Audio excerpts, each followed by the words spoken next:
Welcome to Facts TV News, where everything is true.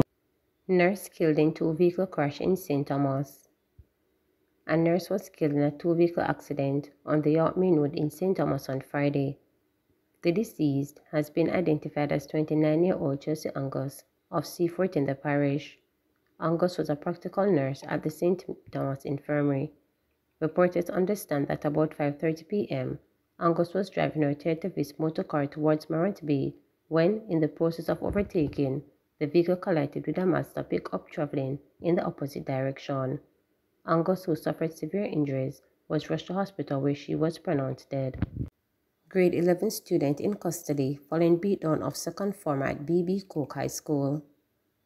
At least one student has been taken into custody in relation to an incident at the B.B. Cook High School where an 8th grader was beaten for allegedly stepping on a grade 11 student's Clark shoes on Thursday. In confirming the incident, Acting Superintendent of Police and Commanding Officer for St. Elizabeth Division, Coleridge Minto, said the student was arrested on reasonable suspicion of assault occasioning grievous bodily harm. Other persons are being interviewed, and formal charges are expected to be laid thereafter. Preliminary reports are that shortly after the dismissal of classes, the two boys were among students collecting their phones when the older boy accused the younger boy by stepping on his Clark shoes. The grade 11 student allegedly assaulted the 8th grader by punching and beating him on his hands and face. The second form student has since been admitted at hospital where he is receiving treatment for his injuries. I can confirm that an incident took place at the B.B. Cook High School on Thursday at about 3 in the afternoon. It is reported that students were at the security post collecting their phones when a junior student accidentally stepped on the shoes of a senior student.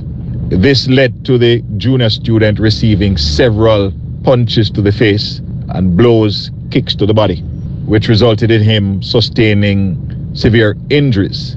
He was taken to the Mandeville Hospital where he is admitted and is currently undergoing treatment. So far, from the statements that are being collected, one student has been taken into custody under reasonable suspicion of assault occasioning grievous bodily harm. Further persons are being interviewed, and thereafter it is expected that formal charges will be laid. The investigations are still ongoing at this time. Leon Issa, mom of slain 9-year-old, hands over access code to phone. Investigators assigned to the Cyber Forensic Crime Department of the Jamaica Constabulary Force (JCF) say they are now in possession of the access code for the cellular phone of Amalia Issa, mother of 9-year-old Gabriel King, who was slain in St. James in January 2022. According to the JCF's Corporate Communications Unit, the code was sent to the police by her attorney on Friday afternoon following a court order. The Constitutional Court upheld a previous ruling by the parish court that she should hand over the access code. The court had dismissed a claim put forward by Leah Issa as she sought to stop a production order for her phone. She had argued that allowing investigators to search the phone by way of the production order would be a breach of her right to privacy. However, Friday's ruling said for investigation into her son's murder, the benefits gained from granting the production order far outweighed the breach of privacy of the complainant. Gabriel was murdered along the Tuckerman Road in St. James on January 13, 2022. Beaches thought was Fear's wife took cop into bedroom, says witness. Two jurors fell ill Thursday causes an early adjournment of the murder trial of Portland businessman Everton Beaches St McDonald and his co-accused Oscar Barnes in the Home Circuit Court downtown Kingston. McDonald and Barnes are on trial for the July 2020 murder of Tonya McDonald, Beaches Stout's second wife. Her partially burnt body was found slumped beside her raised motor vehicle at the Sherwood Forest Main Road in Portland with her throat slashed. The first witness, who took the stand on Monday, is expected to continue his testimony on Monday when the trial is resumed. During Wednesday's sitting, the witness testified that Tonya had remained silent when McDonald confronted her in her office about her bringing her so-called lover into his bedroom. It is alleged that the individual was a member of the Jamaica Constabulary Force. The witness, a former employee of Beaches Stout who played many roles, said he was present in the office at the supermarket owned by the businessman in Portland when he heard him telling his wife that she needed to delete her Facebook account.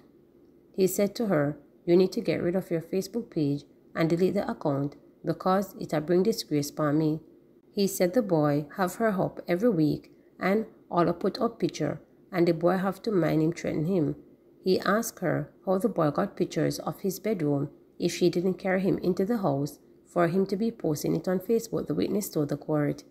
He said that Beach Stout, in the conversation with his wife, said, "I dem careless life where you want people live on talk about and disgrace my name.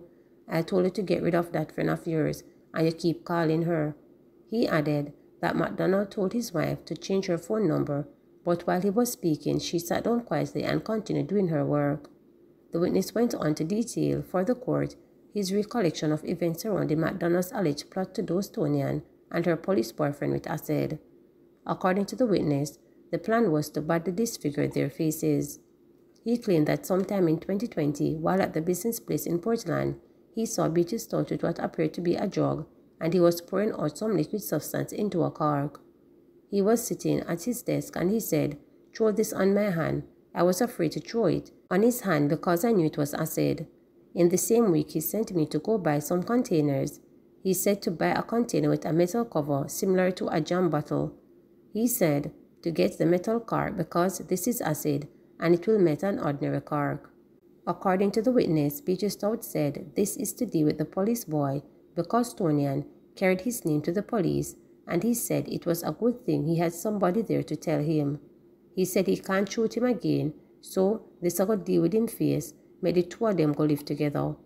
The witness began to cry in court when he remembered that the plan included disfiguring Tonian's face and skin. Him say him a go burn her up so she and the policeman can't stay with each other.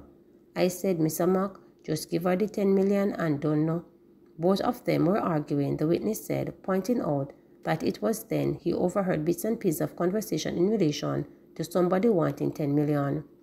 The witness said her former boss was becoming highly suspicious of Tonian being involved in extramarital relationships. He added that due to his suspicion, Beatty Stout would get him to help him spy on his wife on numerous occasions. In the first to the second week of July in 2020, Mrs. McDonald was supposed to come from Kingston, but she didn't come back at the time when she was expected to come back. I was in the shop and he said, "I must go and see if I see her." I took Tonian's father's car and drove all the way to Junction St. Mary.